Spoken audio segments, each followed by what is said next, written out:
नमस्कार दोस्तों, आज फिर ग्रुप डी प्रैक्टिस सेट के साइंस के महत्वपूर्ण प्रश्न लेकर आई हूँ। चलिए देखते हैं प्रश्नों को। प्रश्न है, जीव विज्ञान का जनक किसे माना जाता है। पहला प्रश्न है, जीव विज्ञान का जनक।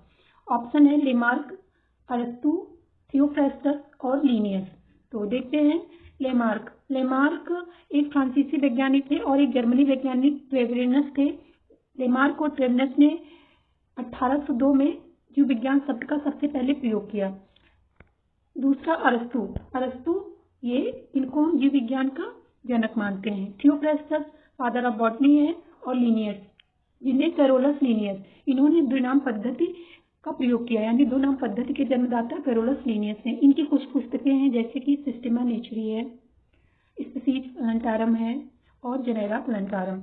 अगले प्रश्न की तरफ चलते हैं। अगला प्रश्न है हमारा, पुरुष की कौन सी कोशिकाएं वृषणीय हार्मोन्स यानी एंड्रोजन्स का संश्लेषण या स्राव करती हैं। तो ऑप्शन है स्पर्मेटोगोनिया, सर्टोली कोशिकाएं, म्यूकस कोशिकाएं और लैंडिंग की कोशिकाएं। स्पर्मेटोगोनिया स्पर्म फॉर्मेशन का एक स्टेप होता है। अगला सर्टोली कोशिकाएं। सर्टोली कोशिकाएं ये स्पर्म को पोषक प्रदान करती हैं, यानी स्पर्म का पोषण सर्टोली की कोशिकाएं करती है। म्यूकस कोशिकाएं, म्यूकस जिसे म्यूकोसा कहते हैं। म्यूकोसा क्या होता है, ये एक नरम ऊतक होता है। म्यूकोसा एक नरम ऊतक होता है जो शरीर की नलिकाओं और पाचन, श्वसन और प्रजनन प्रणालियों में अंगों को क्या करता है, रेखांकित करता है तथा प्रतिरक्षा प्रदान करता है। लास्ट है लैंडिंग की कोशिकाएं। लैंडिंग की कोशिकाएं स्पर्म यानी टेस्टिस में एक है एस्ट्रोजन, इनका निर्माण करता है और दूसरा टेस्टोस्टेरोन, इनका स्राव और संश्लेषण करते हैं। तो इसमें जो हमारा सही जाएगा, ये जाएगा 4, लैंडिंग की कोशिकाएं। अगले प्रश्न की तरफ चलते हैं। अगला प्रश्न है, निम्नांकित में से पादपों के लिए कौन सा सूक्ष्म मात्रिक पदार्थ है। क्या पूछा गया है, सूक्ष्म मात्रिक पदार्थ। जैसे मानव के लिए कुछ पोषक पदार्थ होते हैं, ऐसे पादपों के लिए भी होते हैं। तो कुछ मुख्य पोषक तत्व हैं जैसे कि नाइट्रोजन, फास्फोरस, पोटास। कुछ गौण पोषक तत्व हैं जैसे कैल्शियम, मैग्नीशियम, गंधक।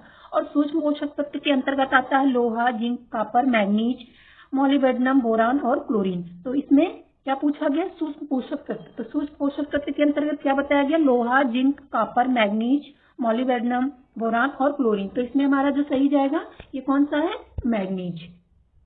फास्फोरस, मैग्नीशियम, सल्फर ये सब किसमें आएंगे, मुख्य पोषक तत्व में।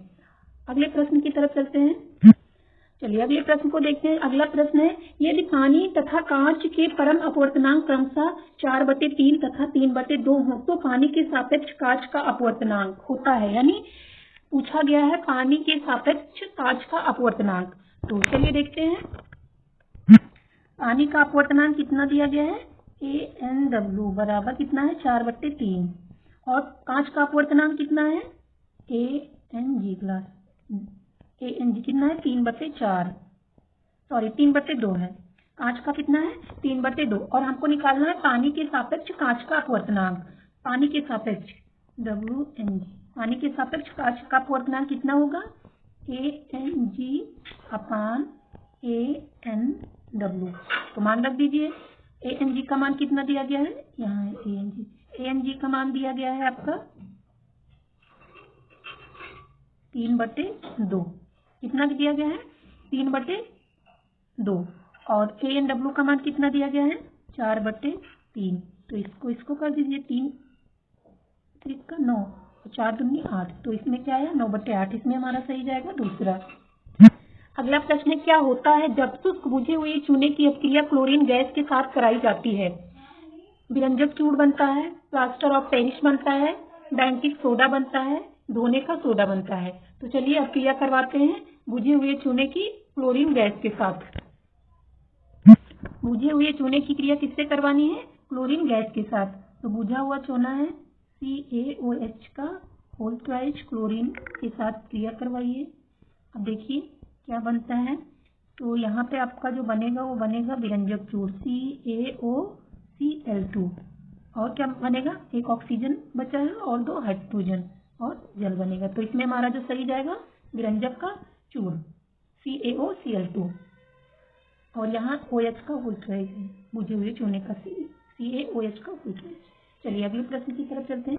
अगला प्रश्न है, वाइटर रोग जिसे घेंगा कहते हैं से पीड़ित व्यक्ति के निम्नलिखित में से कौन सी ग्रंथि ठीक प्रकार से काम नहीं करती। यानी घेंगा कि कौन सी ग्रंथि ठीक से कार्य नहीं करेगी जब घेंघा रोग होगा। तो पहला है पीयूष ग्रंथि। पीयूष ग्रंथि कहाँ पाई जाती है? ये मस्तिष्क में पाई जाती है। इसे हम और किस ग्रंथि के नाम से जानते हैं? मास्टर ग्रंथि। अगला है एड्रिनल ग्रंथि। एड्रिनल ग्रंथि कहाँ होती है? ये किडनी के पास पाई जाती है। तीसरा है अग्नाशय। अग्नाशय से इंसुलिन का स्रावन होता है। इंसुलिन का काम क्या होता है? ब्लड में शुगर लेवल को मेंटेन रखना। और चौथा है थायराइड। थायराइड से थायरॉक्सिन हार्मोन बनता है और थायराइड ग्रंथि के ठीक से कार्य न करने से ही ग्वाइटर या कौन सा रोग होता है? घेंघा रोग। तो इसमें हमारा कौन सा सही जाएगा? थायराइड। अगला देखते हैं निम्नलिखित में से कौन एक कोशिकीय नहीं है? भ्रूण, युग्मज यानी युग्मनज, पैरामीशियम और मुर्गी का अंडा। तो एक कोशिकीय नहीं है, वो हमारा भ्रूण, एम्ब्रायो। चलिए अगला प्रश्न देखते हैं। अगला प्रश्न है, क्या कारण है कि तांबा जस्ते को उसके नमक के घोल से अलग नहीं कर सकता? पहला है तांबा जस्ते से अधिक अपक्रियाशील है। दूसरा है तांबा जस्ते से कम अपक्रियाशील है। तीसरा है जस्ता उत्कृष्ट धातुओं में से एक है। और चौथा है अपक्रिया श्रृंखला में जस्ता तांबे के नीचे होता है। तो अपक्रिया श्रृंखला, सबसे पहले हम जानकारी लेंगे अपक्रिया श्रृंखला। तो अपक्रिया श्रृंखला में आपका है पहले potassium, sodium, calcium, magnesium, aluminium, zinc, iron, tin और लेड। इनको हम हाई रिएक्टिव से जानते हैं। और इसके और भी हैं एलिमेंट इतने। और इसके अलावा है आपका hydrogen, copper, mercury, mercury, gold और प्लेटिनम। इतने क्या है?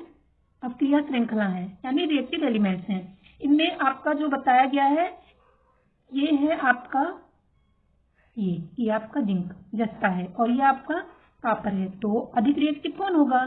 जस्ता होगा। जिंक अधिक रिएक्टिव होगा ना कॉपर के अपेक्षा, ये घटते क्रम में है। तो जिंक, तो इसमें हमारा कौन सा सही जाएगा? तांबा जस्ते से कम अपक्रियाशील है। तो इसमें हमारा यही सही जाएगा कि तांबा जस्ते से कम अपक्रियाशील है, इसीलिए क्या होता है? विलयन में प्रतिस्थापित नहीं कर पाता है। इसके लिए अगर आपको रिएक्टिव एलिमेंट की जानकारी नहीं है तो विस्तार से आपके लिए अलग की वीडियो बनाई जाएगी, कमेंट करिएगा। अगले प्रश्न की तरफ चलते हैं। अगला प्रश्न है, निम्नलिखित में से जीवाणु द्वारा फैलने वाले रोगों का समूह चुनिए। पहला है छोटी माता, इन्फ्लुएंजा और पोलियो। दूसरा है मलेरिया, पोलियो और मियादी बुखार। तीसरा है तपेदिक निमोनिया और मियादी बुखार। चौथा है छोटी माता, मेनिंजाइटिस और तपेदिक। छोटी माता, इन्फ्लुएंजा और पोलियो। क्या है? पहला कौन सा है?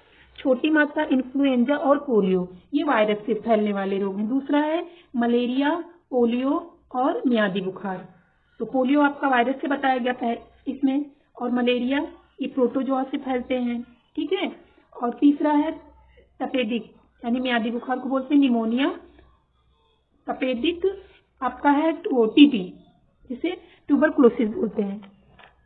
तो आपका इसमें जाएगा सही तपेदिक, निमोनिया और मियादी बुखार, यानी टीबी, निमोनिया और मियादी बुखार, ये इससे बैक्टीरिया से फैलने वाले रोग हैं। इसमें हमारा कौन सा सही जाएगा? तीसरा, तपेदिक, निमोनिया और मियादी बुखार, ये आपका इससे बैक्टीरिया द्वारा फैलने वाला रोग है। और मेनिंजाइटिस एक मस्तिष्क विकार है, यानी मस्तिष्क रोग है। अगले प्रश्न की तरफ चलते हैं।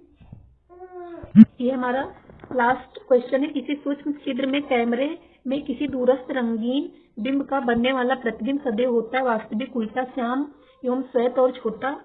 आभासी, सीधा, रंगीन और छोटा। चौथा है वास्तविक, सीधा, रंगीन और छोटा। और लास्ट है वास्तविक, उल्टा, रंगीन और छोटा। तो इसमें हमारा सही जाएगा वास्तविक बनेगा, उल्टा बनेगा, और जिस कलर का होगा वही कलर का बिंब बनेगा, यानी रंगीन होगा और छोटा होगा। तो इसमें जो हमारा सही जाएगा ये चौथा जाएगा। इतने प्रश्नों का सेट था। ये आपका ग्रुप डी की प्रैक्टिस सेट के प्रश्न है। अगर आपको अच्छे लगे हैं तो सब्सक्राइब करिए चैनल को और कमेंट करिए। मैं आपके लिए ऐसे ही हर सब्जेक्ट के प्रैक्टिस सेट की क्वेश्चन लेकर आती रहूँगी।